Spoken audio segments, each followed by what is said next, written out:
Bueno, vamos incorporándonos.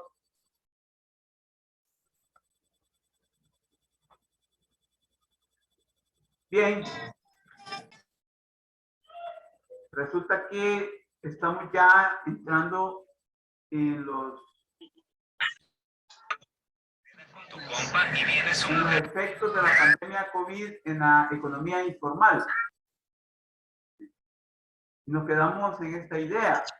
Si usted lo puede verificar, es un dilema terrible, es un dilema fuerte. ¿Sí? Si la gente va a trabajar, corre el riesgo de contagiarse, pero si no va, corre el riesgo de morirse de hambre. Es un dilema terrible y que en El Salvador es clásico. Sí, Madeline Medrano, adelante. Sí, Madeline. Tengo una opinión con respecto a eso. Quizás por eso varias personas optaron por poner así, digamos, negocios virtuales de vendiendo algo, qué sé yo, porque luego de que se quedaron sin trabajo, no sé, se les ocurrió la idea de buscar la manera de subsistir, digamos. Entonces, yo he visto, por ejemplo, en Instagram varias tiendas donde venden, digamos, ropa, cosas de la cara. Entonces, no todas, pero algunas personas de ellas fueron de las que se quedaron sin trabajo a la hora de la pandemia. Correcto. Mucha gente tuvo que trasladarse a la informalidad porque perdieron sus trabajos. Y es que pasa una cosa, de que muchos perdieron sus trabajos de tajo. O sea, que les dijeron, miren, hasta aquí llegamos. Y les dijeron que no les dieron esperanzas de que después de que pasara esto se iban a reincorporar. Otros, bueno, con respecto a la formalidad con la que estaban relacionadas, les dijeron, bueno, váyanse para la casa y solo les vamos a pagar la mitad del sueldo, del salario. Entonces, hubo también gente que no fue a trabajar y en términos de ingresos solo les pagaban el 50% del salario. Miren, y eso es en el mejor de los casos. En el mejor de los casos, ¿no? Porque la gente perdió sus trabajos y por lo tanto sus ingresos. Y por eso Madeleine tiene razón cuando dice que la gente se tuvo que rebuscar. Se tuvo que rebuscar en la informalidad y bueno, y tuvo que también como readecuar su modo de trabajo o su modo de vivendi u operandis a través de la virtualidad. Ahora bien, como siempre hemos hablado, como siempre acordémonos que en El Salvador hay un problema de brecha digital. Yo creo, yo siempre recomiendo que cuando hablemos de la virtualidad, de las relaciones sociales en El Salvador, siempre hay que tomar en cuenta que hay una brecha fuerte, hay una gran brecha entre los que tienen acceso a, por ejemplo, a una relación virtual y los que no la tienen, y que anda ahí por el 80%. Entonces, pero imagínense, eso es la gente que con creatividad e imaginación, como dice Martin, empezaron a vender ropa, cosméticos o incluso servicios. Sí, Luis Tobar, adelante.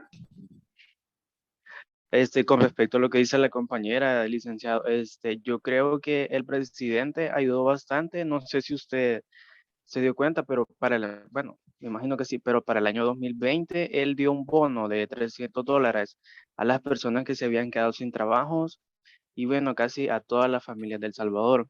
Y ese bono, más de alguno de nosotros nos ha haber tocado en la familia. Yo conocí familias que en una casa, recibieron 2 bonos, o sea, ya sea por la abuelita o por algún nieto, ¿verdad? La cuestión está en que ese bono, algunas personas lo utilizaron para sus recursos en la casa y otros alimentos.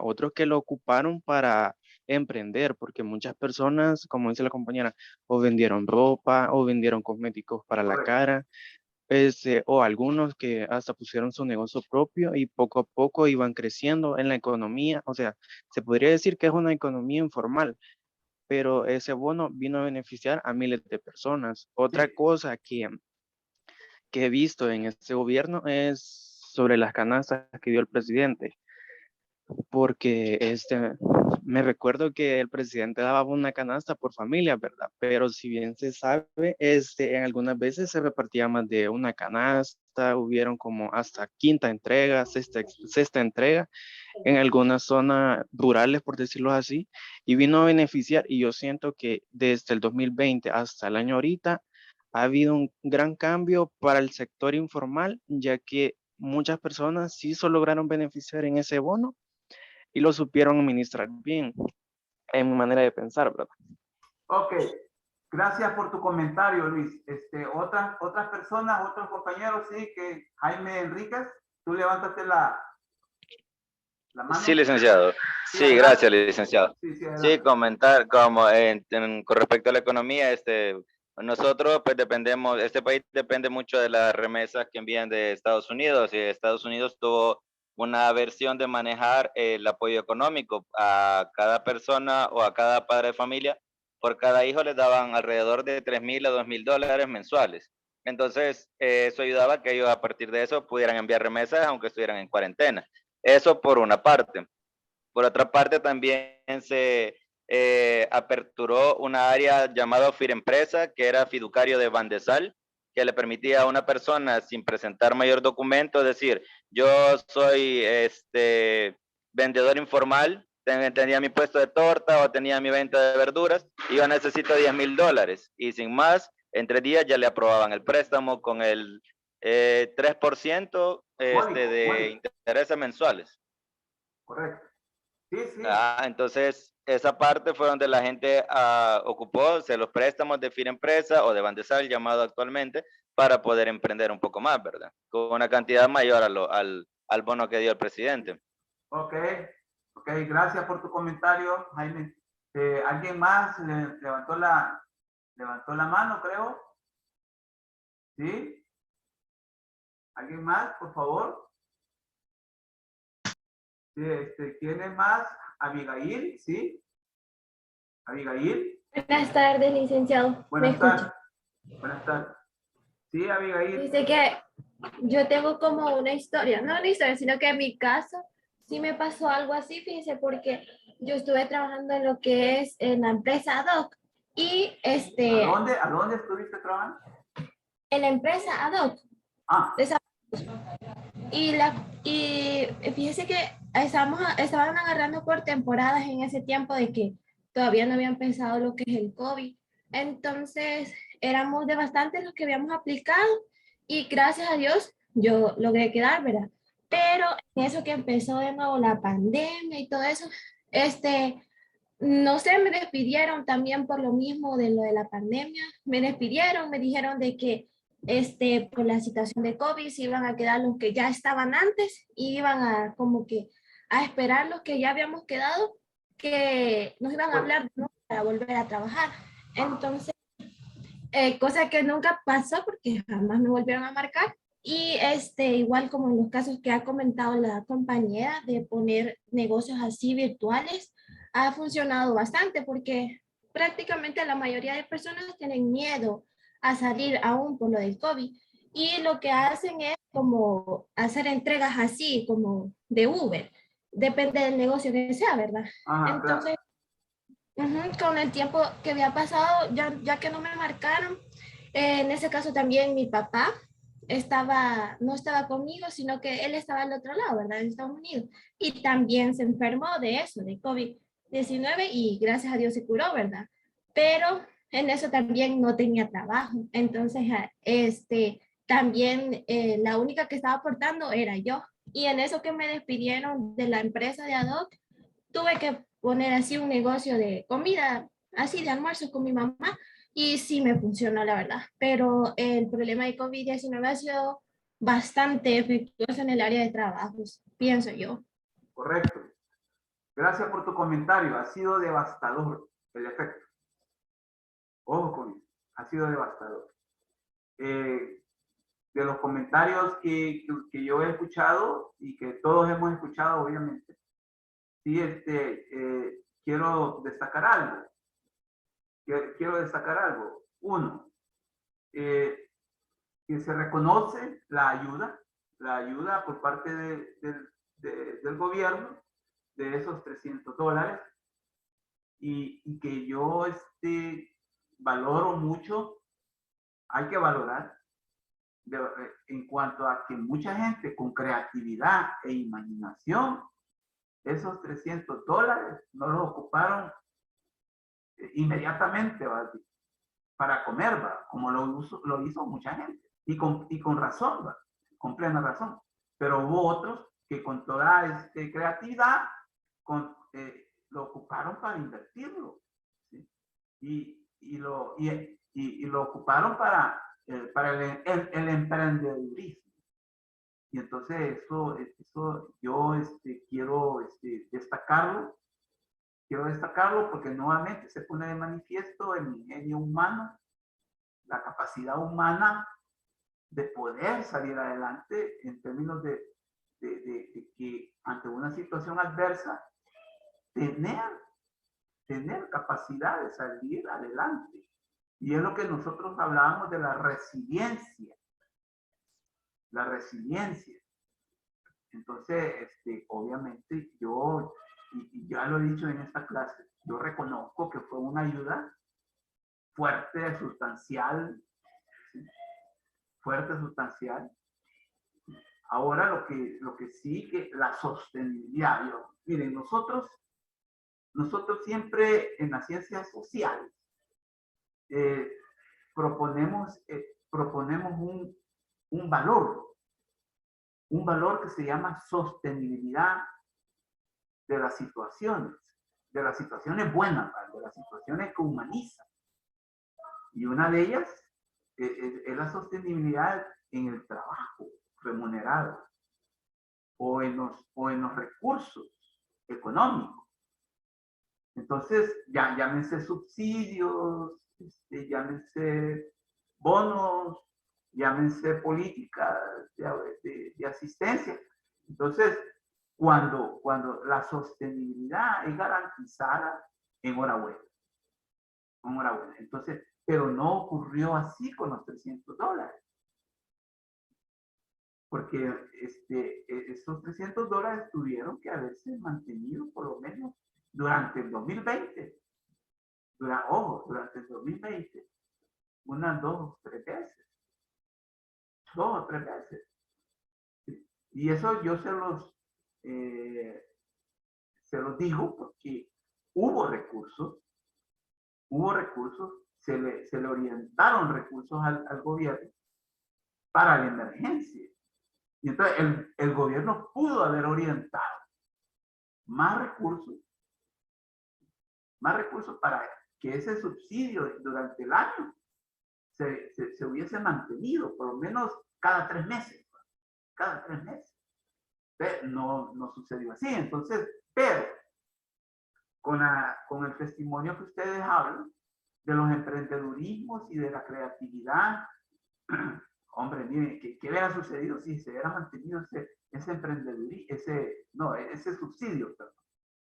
¿Qué hubiera sucedido si esos $300 se hubieran mantenido por un espacio de cada 3 meses? Yo creo que estuviéramos en una situación mucho mejor. Porque yo preguntaría, bueno, ¿y los emprendedurismos que se hicieron todavía los mantienen?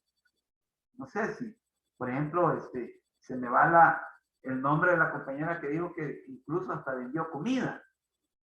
No sé si el emprendedurismo todavía lo sostenés, compañera. Fíjense que sí, de vez en cuando sí, todavía tenemos lo que es el negocio por lo mismo, ¿verdad? Porque gracias a Dios nos iba bien, pero como gracias a Dios mi papá y todo eso, ya nos estuvimos como nivelando, pero igual siempre vendemos. Ok, gracias. O sea que empezó a ver esto, miren, ya saben esto que es hilvanar. El tejido social se fue reconstruyendo. ¿Sí? Eso es lo que sucedió en el caso, por ejemplo, de Abigail. ¿Sí? Ella manifiesta que su papá y su mamá se empezaron a nivelar. Y eso es la resiliencia que estamos nosotros destacando. Entonces, imagínense, estamos haciendo lo que nos dice la idea aquí va de esta diapositiva. Estamos desglosando ese dilema que existe en El Salvador entre la gente económicamente activa. Miren, yo no sé si también ustedes oyen a cada rato eso de que si yo no trabajo, no como. Mucha gente así dice, haya pandemia o no haya pandemia. O incluso, no habiendo pandemia, la gente siempre ha dicho eso en El Salvador. Y ese como que eso es una sentencia bastante fuerte. Porque yo la he escuchado en los buses, la escucho en los parques, en los lugares públicos, en el seguro social, cuando uno está haciendo cola para las medicinas, o esperando también consulta, etcétera, uno oye a la gente y dicen eso. Yo creo que ustedes también ya lo han escuchado. Ahora bien, fíjense que hemos estado hablando de los efectos eminentemente económicos, sociales, más que todo económicos, y que tienen mucho que ver con las condiciones materiales de existencia de la población. Y vemos que las consecuencias han sido devastadoras, ¿sí? Han sido devastadoras. Pero también hay otros efectos. Hay otros efectos que también hay que abordarlos. Y son los efectos psicosociales. Tomando en cuenta el contexto histórico-social del problema sociosanitario, desde el principio de marzo de 2020 hasta el momento actual, abril del 2022, podemos señalar o identificar los siguientes aspectos. Según estimaciones de la OIT, Organización Internacional de Trabajo, en una situación sin fuentes de ingresos alternativos, la pérdida de ingresos laborales traería consigo un incremento de la tasa de pobreza relativa de 56 puntos porcentuales en países de ingresos medianos y bajos y de países de ingresos más bajos como El Salvador. Esto es una verdad insoslayable en El Salvador, que la pobreza ha crecido a partir del aparecimiento del COVID y del encierro obligatorio, y ha seguido creciendo. Fíjense, ese es otro dato que también debemos de tomarlo muy en cuenta, porque somos un país con unos ingresos medio bajos, le llaman ellos. Entonces, somos un país de ingresos medio bajos, entonces tendemos a que los problemas de la pobreza crezcan. Entonces, esto tiene mucho que ver, este planteamiento, con la tasa de pobreza. Entonces, hay un porcentaje hay una pobreza relativa de 56 puntos porcentuales. Esto es altísimo. Y que El Salvador es susceptible de eso.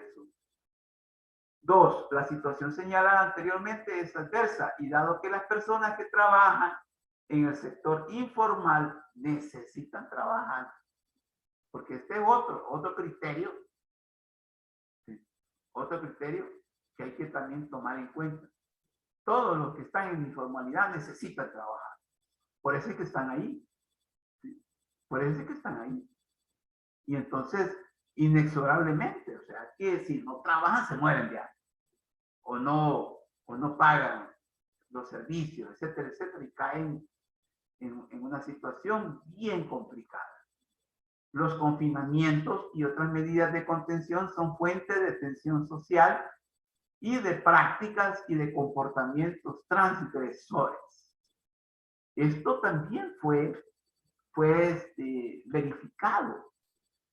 Y esto del confinamiento estricto, permanente, trajo consigo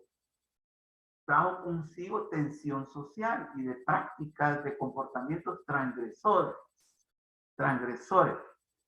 y que pusieron en peligro los esfuerzos de consensuar protocolos de convivencia y de higiene para la protección comunitaria y en contra de la pandemia en sus lugares de domicilio. ¿Qué es lo que queremos decir?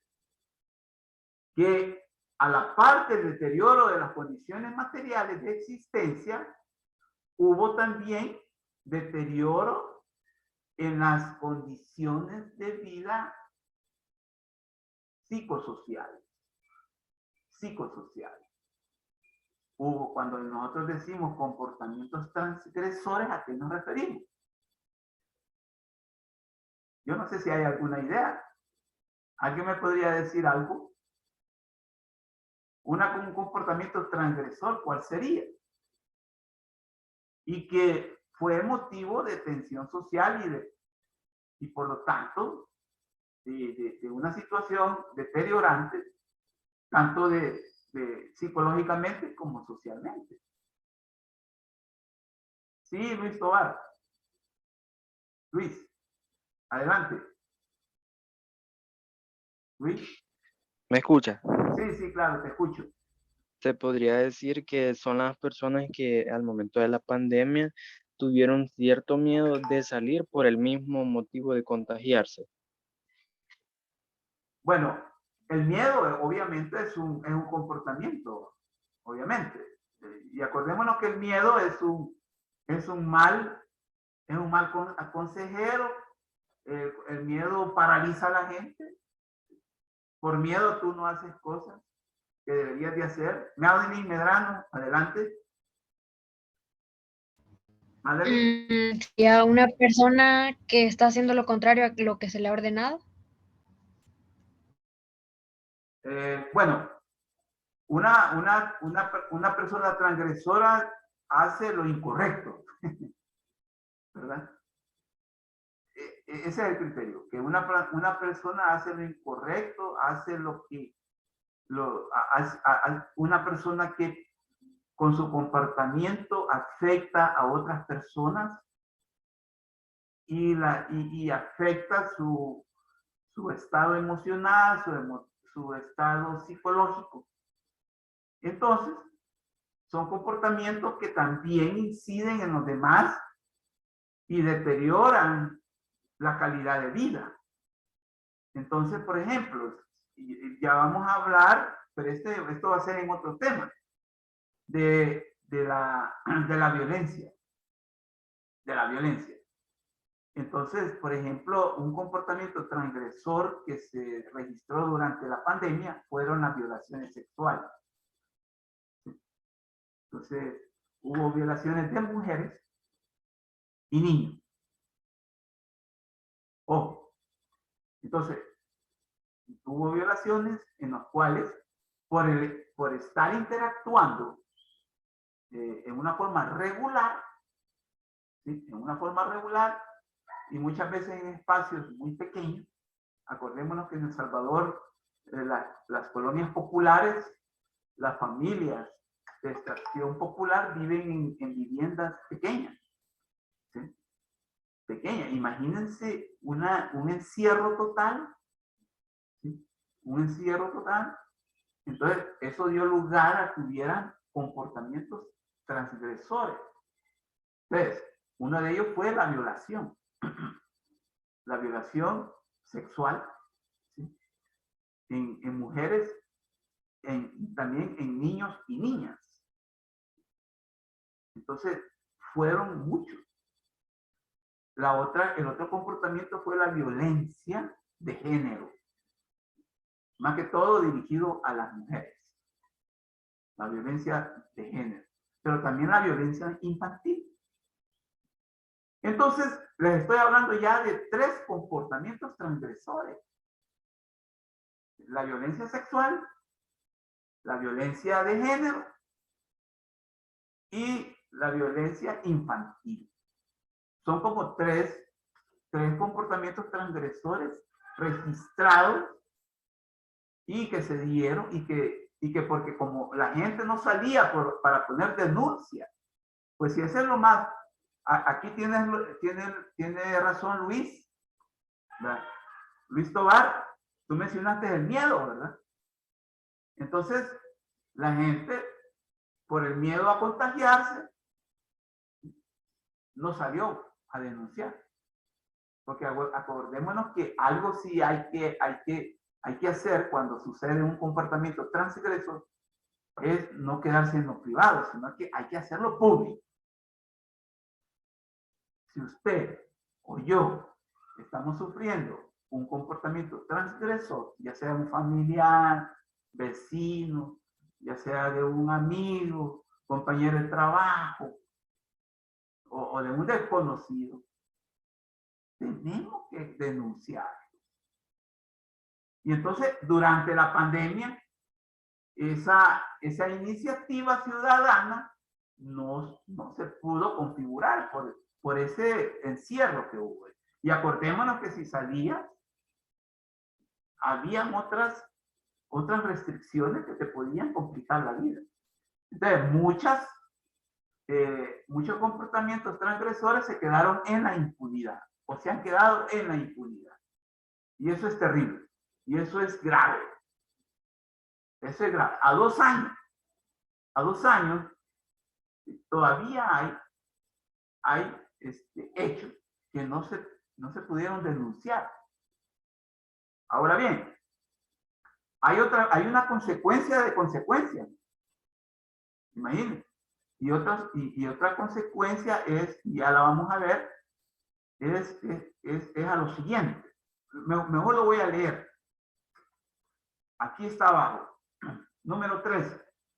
La violencia intrafamiliar, maltrato de género, infantil, abuso sexual a mujeres, niños, niñas y adolescentes, y trayendo como consecuencia embarazos no deseados en mujeres y adolescentes. Este es otro problema. Hay datos ya. Hay datos. Y este es muy fuerte. Que hubo inmediatamente, después del 2020, se registraron 15,000 embarazos en niñas y adolescentes. 15,000 producto del encierro. Producto del encierro. Entonces, estamos ante una situación bien complicada. Entonces, es necesario aclarar que no podemos caer en un estigma en el sentido de que es propio de las clases bajas y populares, pues en otros estratos sociales se puede dar también la problemática, pero no por las mismas causas. Esto de los embarazos no deseados, esto de la violencia intrafamiliar, esto de la violación sexual, esto de la violencia de género, no es una etiqueta propia de las clases populares y pobres, sino que también en los otros estratos, clase media alta, incluso las clases dominantes. En las clases ricas vamos a encontrar también estos problemas.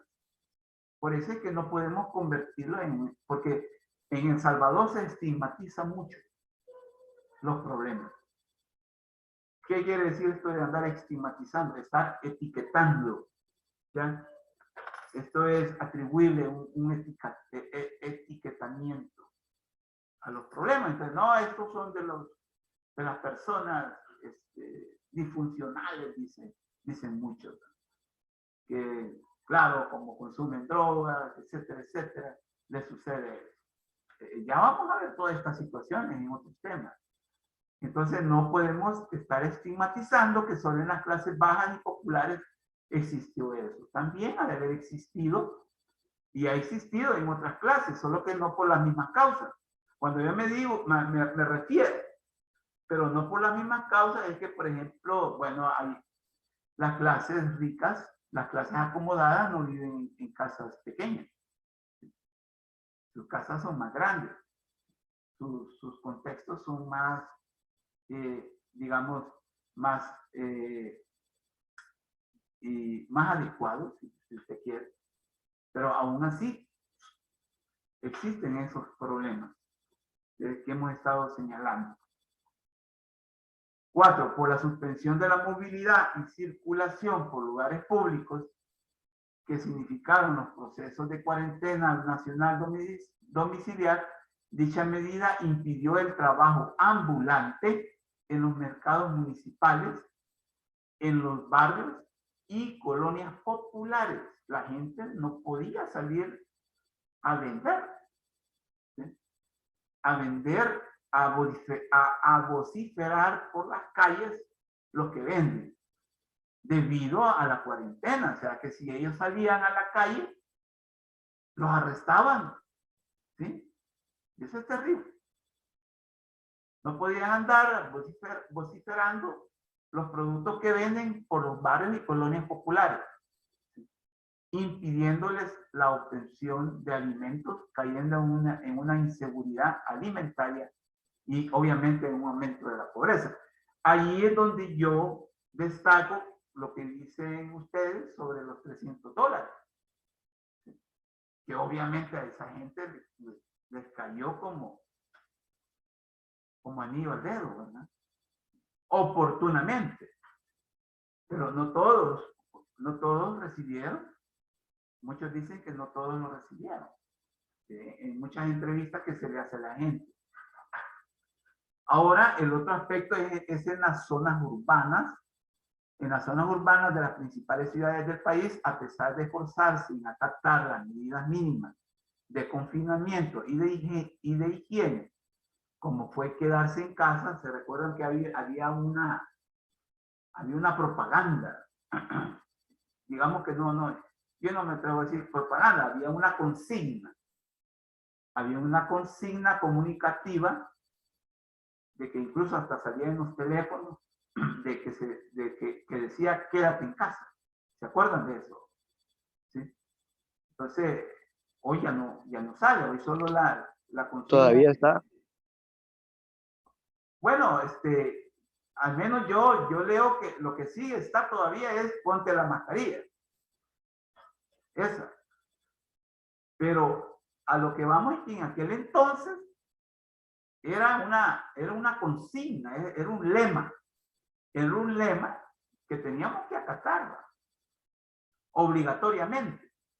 Entonces, estos esfuerzos se vieron frustrados debido a las condiciones de vida hacinadas e insalubres que hicieron casi imposible el distanciamiento social o físico. Y como si fueran pocos los problemas, el acceso al agua potable también fue un problema. Un problema que hasta el día de ahora también no se ha resuelto.